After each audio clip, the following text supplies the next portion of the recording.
إلى المجموعة السادسة التي تضم المنتخب المغربي، منتخب الكونغو الديمقراطية، منتخب تنزانيا بقيادة عادل العمروش المدرب الجزائري، ومنتخب زامبيا. لو نبدأ بالمنتخب المغربي، الكثيرون يرشحون المغرب للتتويج بكأس أفريقيا بالنظر لتألقهم في نهاية كأس العالم ووصولهم للمربع الذهبي. مرشحين باش يمشيوا بعيد محمد، ولكن دائما نقعد انا نقول لك باللي المغاربه في افريقيا، ادغال افريقيا عندهم مشكل محمد. صعب باش المنتخب المغربي راح يقدم واش قدم في كاس العالم في قطر، نسخه قطر، لان تمام الكره تمام مختلفه. هنا راح تلعب في افريقيا، افريقيا صعبه جدا، وهذا هذا الكلام اللي نقولوا يعني نجم نقولوا حتى على المنتخب التونسي وعلى المنتخب الجزائري. امين.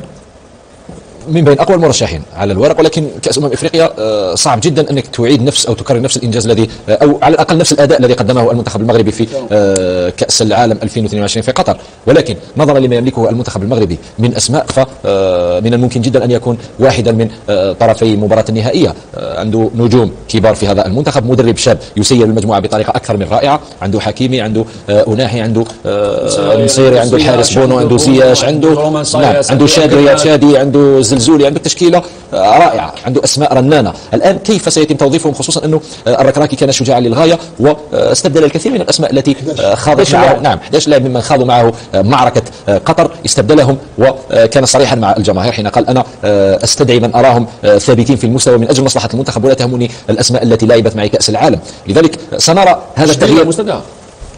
لا بنادي بالي 21 في كاس العالم. نعم، هذه التغييرات سنرى كيف ستعود على المنتخب المغربي وكيف ستؤثر على اداء المنتخب المغربي في هذا الكان. صديقك عادل العمروش يستعد لقياده المنتخب التنزاني بعد معسكر ناجح في مصر.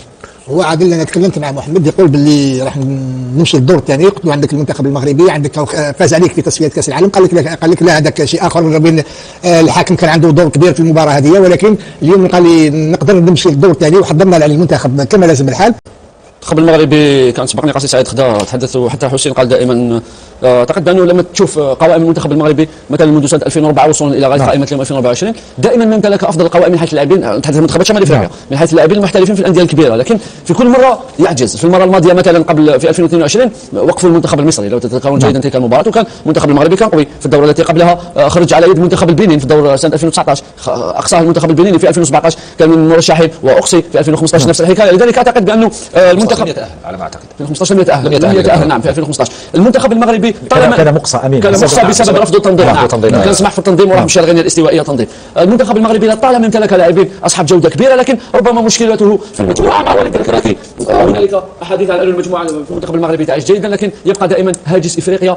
كلما نزلت في افريقيا وتغمقت اكثر كلما ضاع المنتخب المغربي في النسخ التي تقام في افريقيا السوداء، شان الجزائر وقليلا تونس، بينما يبقى المنتخب المصري دائما اختلاف العقليه المغربيه. لكن حذاري من الاغترار بان المنتخب نشط نصف نهائي كاس العالم. كاس العالم في قطر شيء، وكاس اوروبا في اوروبا شيء، والكان في ادغال افريقيا شيء اخر مختلف. لا الكراكي كتحدث على هذه النقطه، واكد انه هو لا هو ولا لاعبيه لا زالوا يتذكرون انجاز قطر. الان كل شيء مرتبط بكوديفوار، وكان كوديفوار لو شاهدنا او استعرضنا تشكيله المنتخب المغربي واحده من اقوى التشكيلات في افريقيا ان لم تكن اقواها على الاطلاق. ناصر مزراوي، بايرن ميونخ، ياسين بونو، زياش، أناحي، مرابط لاعب مانشستر يونايتد، العديد من اللاعبين المميزين.